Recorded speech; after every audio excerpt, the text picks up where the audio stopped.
O soldado que testemunhou os últimos minutos de Jesus, agora o centurião e aqueles que estavam com ele, colocando Deus acima de Jesus. Ao presenciarem o terremoto e os acontecimentos, ficaram terrivelmente assustados e cheios de temor, declarando: verdadeiramente, este era o Filho de Deus. Mateus 27, versículos 53 a 54, Bíblia Amplificada.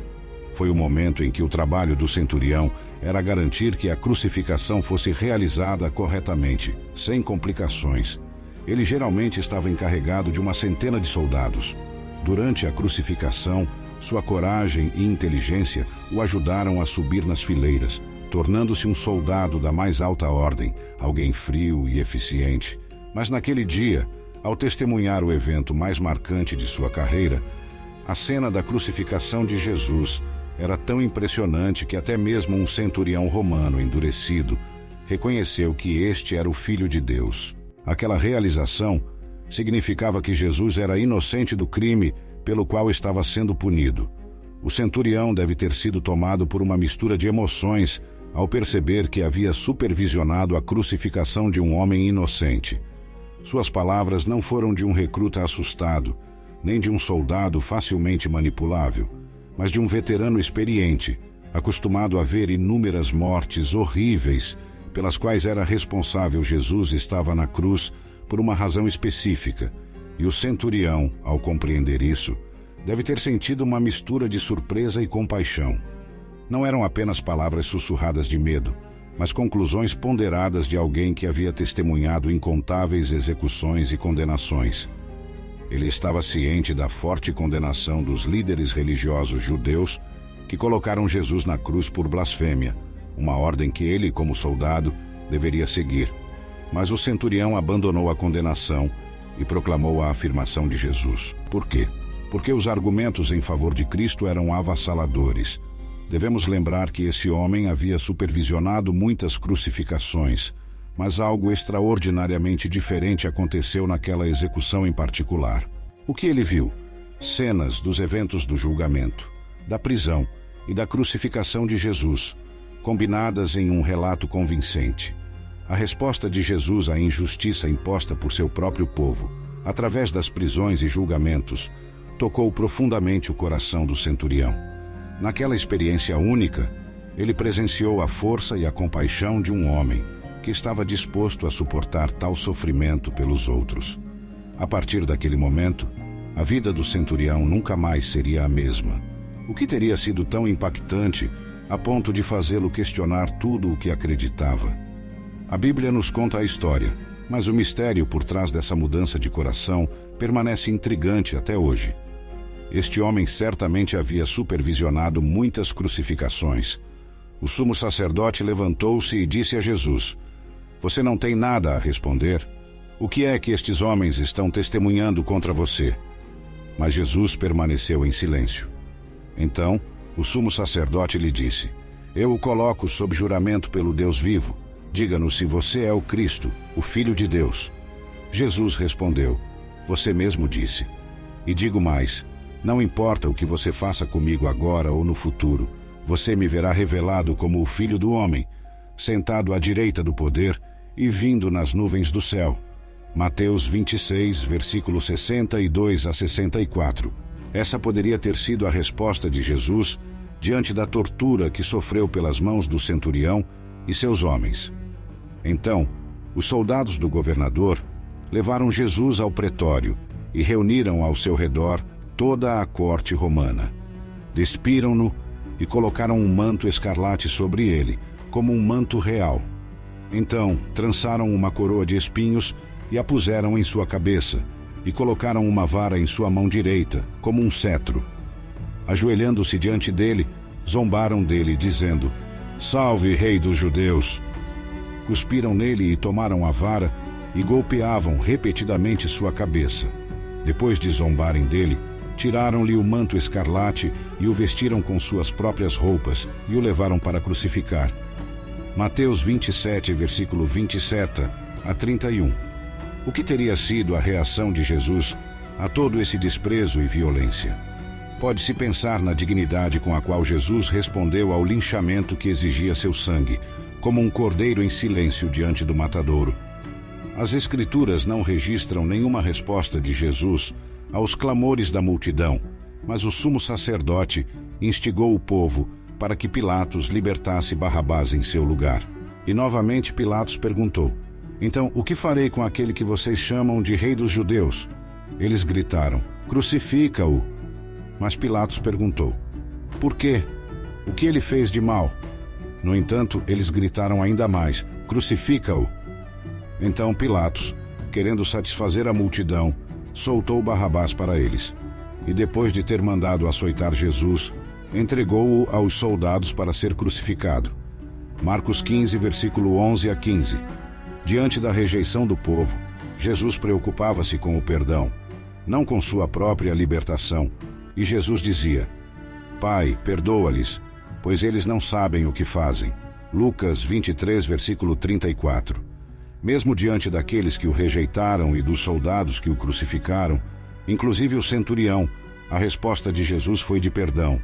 Seu coração transbordava de compaixão e misericórdia, mesmo na hora mais sombria e dolorosa.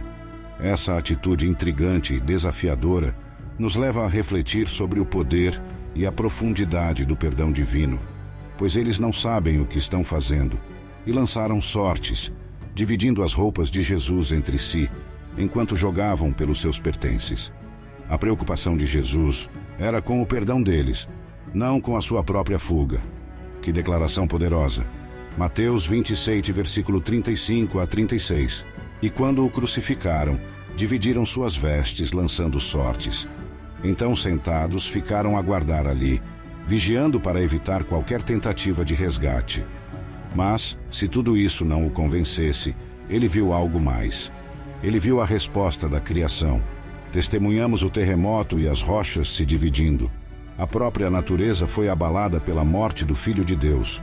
Corações humanos não responderam aos clamores agonizantes do Redentor moribundo, mas as rochas responderam. As rochas foram rachadas. Ele não morreu pelas rochas, mas as rochas mostraram-se mais sensíveis do que os corações dos homens pelos quais ele derramou seu sangue. Spurgeon disse isso. Havia uma densa escuridão sobre toda a terra, e a Escritura foi cumprida. Amós 8, versículo 9, Bíblia amplificada. Naquele dia, diz o Senhor Deus, farei com que o sol se ponha ao meio-dia, e escurecerei a terra em plena luz do dia. As pessoas que tantas vezes exigiram de Cristo um sinal dos céus, agora tinham um, mas um que significava o obscurecimento de seus olhos. Nesse ponto da tarde, seriam 12 horas, e a escuridão continuaria até a 9ª hora, que seriam 15 horas. Essa escuridão sobrenatural ocorreu quando o sol estava brilhando mais intensamente, porque a lua estava cheia. Não poderia ter sido um eclipse, pois não é possível intervir entre a terra e o sol durante a lua cheia. A rápida intervenção de Deus, sem dúvida, trouxe essa escuridão. O conhecimento astronômico na época era rudimentar. Phlegon também menciona um terremoto, o que alinha sua história de perto com o registro sagrado. A criatura não suportava a injustiça cometida contra seu Criador, e por isso o sol retirou seus raios para não contemplar os atos dos ímpios. A escuridão ocorrendo em um momento tão crítico pode significar várias coisas. Primeiro, a escuridão estava associada à antiguidade, ao luto. A escuridão também estava associada à morte de grandes homens. Leitores tanto gentios quanto judeus poderiam entender a escuridão como um sinal cósmico. Isso acompanhou a morte de um rei. Além disso, a escuridão foi um sinal dos juízos de Deus.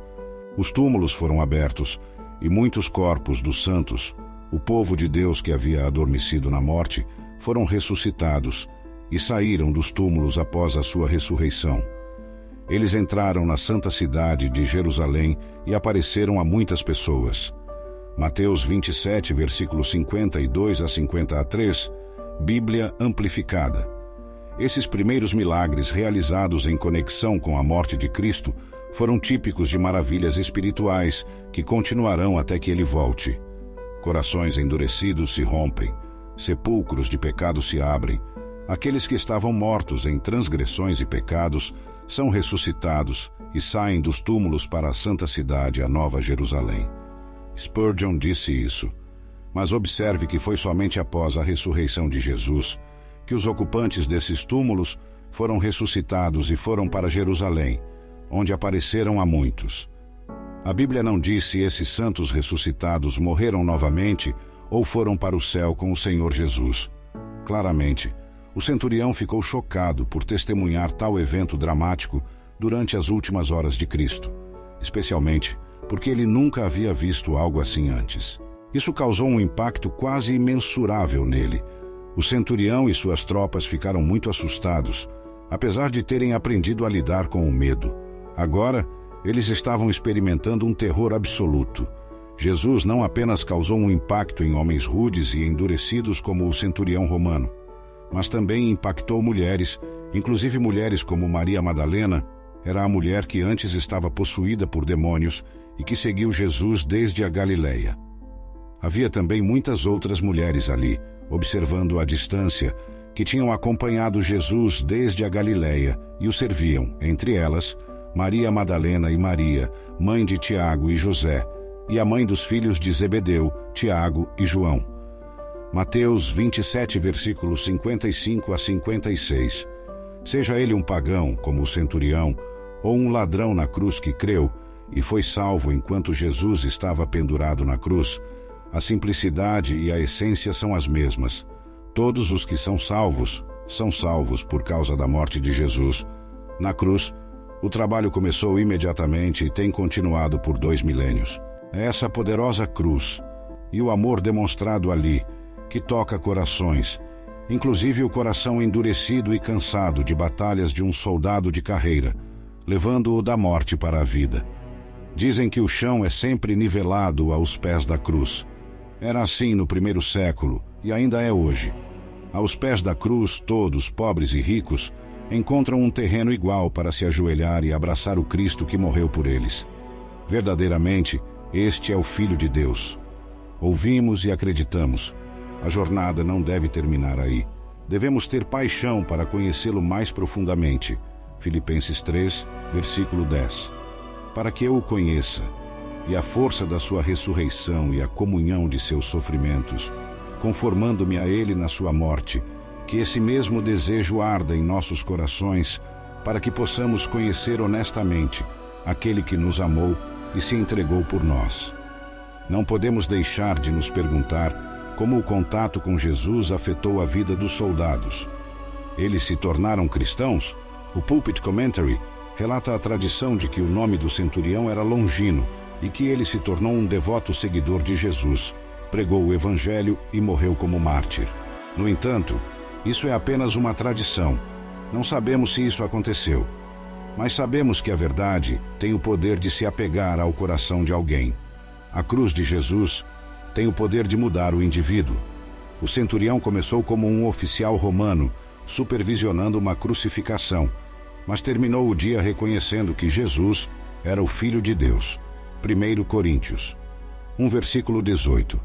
Pois a mensagem da cruz é loucura para os que estão perecendo espiritualmente mortos, porque o rejeitam. Mas para nós, que estamos sendo salvos pela graça de Deus, é a manifestação do poder de Deus. Porém, nós pregamos Cristo crucificado, uma mensagem que para os judeus é um tropeço, que provoca sua oposição, e para os gentios é uma loucura, algo completamente sem sentido. Mas para os que foram chamados, tanto judeus como gregos, Cristo é o poder de Deus e a sabedoria de Deus. 1 Coríntios 1, versículo 23 a 24. Agora é a sua vez. Que pensamento poderoso! Deus já tomou a iniciativa na salvação. Cristo morreu por você. Agora é a sua vez. Jesus entregou sua vida para que pudéssemos ter a nossa de volta. Ele morreu como nós, para que possamos viver como Ele. Ele não apenas agradou a seu Pai, mas nos recebeu como um presente, como substituto para a humanidade pecadora.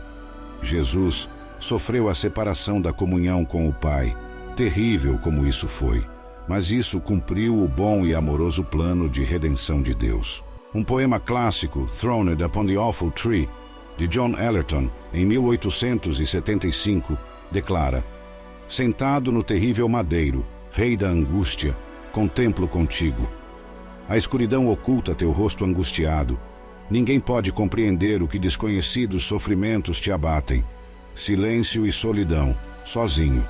Em silêncio durante aquelas 3 temíveis horas, lutando com a pálida malícia, ficando sozinho com o pecado humano, escuridão ao redor de ti e dentro de ti, até que o momento designado chegue, até que o Cordeiro de Deus possa morrer espiritualmente mortos, pois o rejeitam. Mas para nós, que estamos sendo salvos pela graça de Deus, é a manifestação do poder de Deus. Porém, pregamos Cristo crucificado, uma mensagem que é para os judeus uma pedra de tropeço, que provoca sua oposição, e para os gentios é loucura, algo completamente sem sentido. Porém, para os que foram chamados, tanto judeus como gregos, Cristo é o poder de Deus e a sabedoria de Deus. 1 Coríntios 1, versículo 23 a 24. A bola está com você. Que pensamento poderoso! Deus já tomou a iniciativa na salvação. Cristo morreu por você. Agora é a sua vez. Jesus entregou sua vida para que pudéssemos recuperar a nossa. Ele morreu como nós para que possamos viver como Ele. Ele não apenas agradou ao seu Pai, mas nos recebeu como um presente, como substituto da humanidade pecadora. Jesus sofreu a separação da comunhão com o Pai. Terrível como isso foi, mas isso cumpriu o bom e amoroso plano de redenção de Deus. Você busca prosperidade e plenitude em todas as áreas de sua vida? Quer aprender como a fé e a sabedoria bíblica podem transformar sua relação com o dinheiro e conduzi-lo a uma vida mais próspera?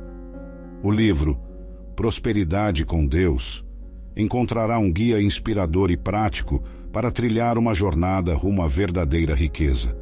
Descubra como fortalecer sua fé em Deus e colocá-la em ação, alcançando contentamento, sucesso financeiro e uma vida abundante.